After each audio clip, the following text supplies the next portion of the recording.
liggéey lu bari. ku wax jafe-jafe wax ni peut-être solution lan moo xëy na nekk solution yi nga xam ni moom la ñu war a teg ngir ñu mun a entre guillemets xeex la populisme. waaw populisme souvent li koy yokk maanaam ce qu'on appelle le terreau fertile mooy ñàkk jàng bi nit ñi ñàkk jàng ñu ci bari parce que 54% des Sénégalais sont analphabètes dans toutes les langues.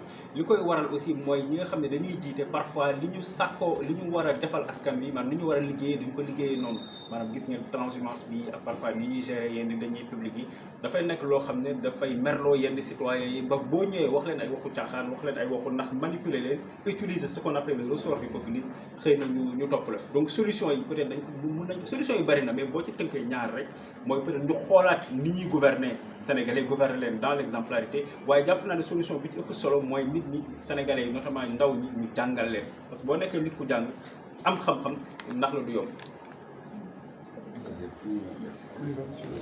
Bon. Daaray Sénégal. Daaray Sénégal. Les gars, c'est bon? C'est bon. Allez, monsieur Badianté. Daaray Sénégal.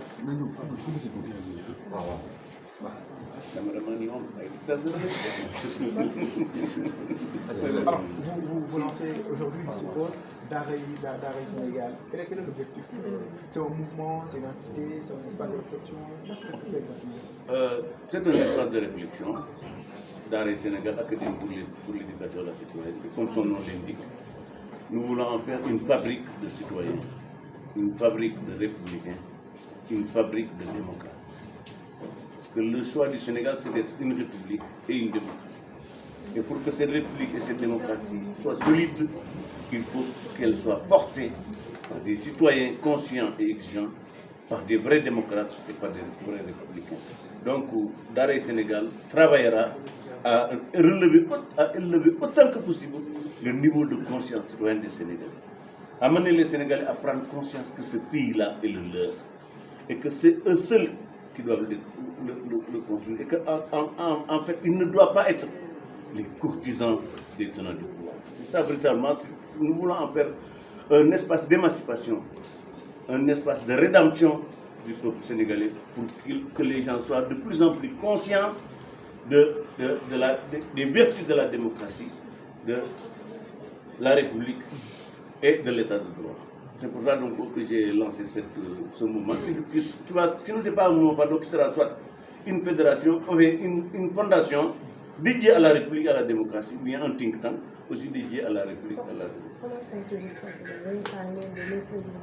Absolument, nous allons procéder par d'abord des conférences publiques, des tables rondes, des colloques, et la Daaray Sénégal dispose d'outils de communication. Nous avons un site internet, nous avons une chaîne YouTube et nous allons probablement migrer vers la TNT.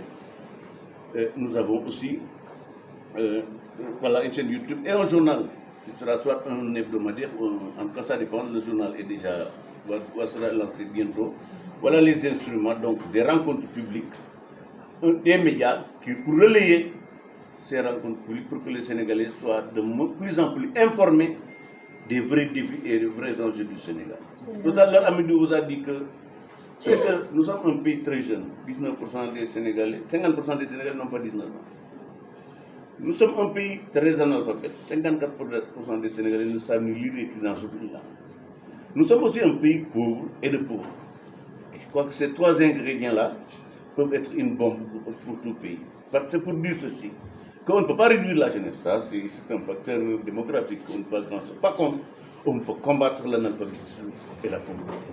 Et je crois que sur ça aussi nous allons faire des propositions, des réflexions en nous appuyant sur des universitaires, des chercheurs, et nous donnerons la parole à tous Sénégalais qui le veulent pour partager en cas ce qu'ils considèrent bon pour le peuple sénégalais. Vous êtes dans la sensibilisation? Absolument, c'est une sorte de sensibilisation, d'éducation, de formation, pour que les Sénégalais soient encore plus conscients de l'intérêt qu'il y a à défendre la République et la démocratie. Mais défendre la République et la démocratie, ce n'est pas procéder par l'immobilisme.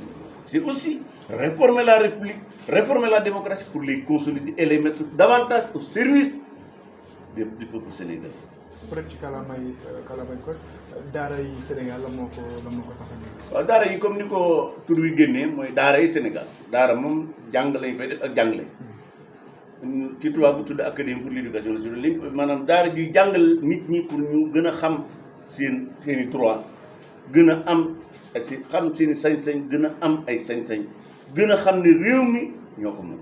kon daara ji moom li ma wax ne dañ ko bëgg a def usine boo xam ne dañ fiy fabriquer ay citoyens di fi fabriquer ay républicains di fi tabax ay démocrates parce que ñett ñooñu ñooy tëye am réew bu fekkee dafa tànn dafa bëgg a nekk république dafa bëgg a nekk démocratie xam nga nag Sénégal day réew moo xam ne ndaw yi ñoo ñi jàngul ñoo ñi ñàkk bari lool loolu nag boo ko boolee mën naa indi jafe-jafe ci réew.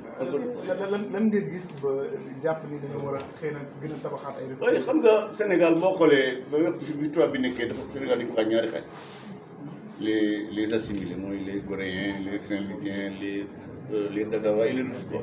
Les autres, ce qu'on appelle les indigènes.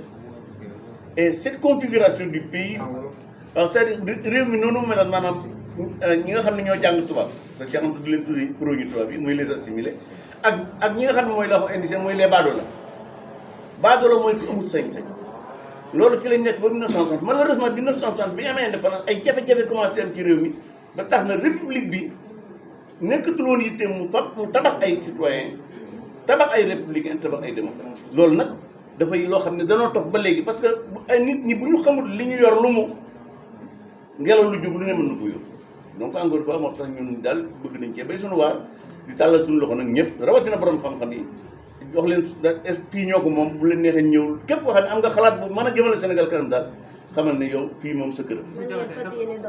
waaw doxalin bi mooy danañ def ay conférence ay table ronde ay colloque am nañ aussi ay jumtukaay yu ñuy utiliser dana am ab journal boo xam ne dina génn am nañ benn chaîne YouTube danañ fexe ba mu dem ci TNT balaa yàgg am nañ site internet donc jumtukaay xarala yu mujj yi daal parce que nañ yéen a utiliser lépp pour que sénégalais bi fu mën a nekk suñu xalaat maanaam li ñuy gëstu fii mu jot parce que ñun sénégalais yi bi xam moo tax ñu surtout amul nag parti yooyu amul fi li nga xam mooy sénégalais bi ñun moo ñu intéressé quel que soit son nit ni sa religion ça c'est pas notre problème son problème puisque les sénégalais jàpp nañ ne moom li ñuy def moo ko moom fii këram. ndax daal Sénégal mi ngi prévoir wàcc ci terrain dem ci monde rural. Oui, c'est-à-dire que même les conférences des tables rondes que nous allons organiser, ça ne va pas Dakar rek de Dakar xëy na peut-être les mercredis mën nañu ko defee Dakar mais mën nañu dem ci wàcc dem ci région bi dem ci tool yi béykat yi waxtaane fa ak ñoom pour ñoom ñu xam pour d'abord nit ki boo amee sa jafe-jafe te nga bëgg a xam jafe-jafe li gën mooy nga xam dafa xamoon lan moo ko dal te man li ma gën mooy sénégalais yi ak fu ñu mën a ne soo leen déglu mën ngaa xam seen i jafe-jafe mais boo leen déglu aussi mën ngaa xam saafaray jafe-jafe kon encore une fois en tout cas jumtukaay daal te nañu mu nekk jumtukaay sénégalais yëpp politique tax koo jóg li ko tax a jóg daal mooy tàggat sénégalais yi namm leen bañ gën a xarañ gën a xam seen i droit gën a téye seen démocratie gën a téye seen dëkk. monsieur Diakhaté est-ce que aussi prévoir ngeen ay cellules si diaspora bi pour sénégalais yi nga xam ne ñoom ñoo nekk foofu. oui mais bien sûr képp koo xam ne bëgg ngaa bokk ci daara yi Sénégal académie pour l'éducation à la citoyenneté boo signalé woo ñun daañu talal loxo parce que déjà dana am structure yu ñu créé ay conseil d'orientation yëpp képp koo xam ne dañ ko taxawal bu ñu ko taxawalee nag képp koo xam ne bëgg nga caa bokk dinañ la woo nga dugg ci après ñu commencé liggéey bi parce que tey moom lancement bi la rek waaye am na ay kuréel yu muy am kuréel yooyu nag képp koo xam ne bëgg nga caa bokk soo ñëwee bisimilah dina am ay département sociologie département géographie département économie département droit département média yëpp day am ay département yoo xam ne borom xam-xam yi képp koo xam ne bëgg nga dugal sa loxo soo ñëwee dañ la dugal ca kuréel yooyu pour nga mën a participer ci li nga xam ne moo tax daara ji jóg. donc c'est une sorte de think tank. absolument think tank lay doon pour la république.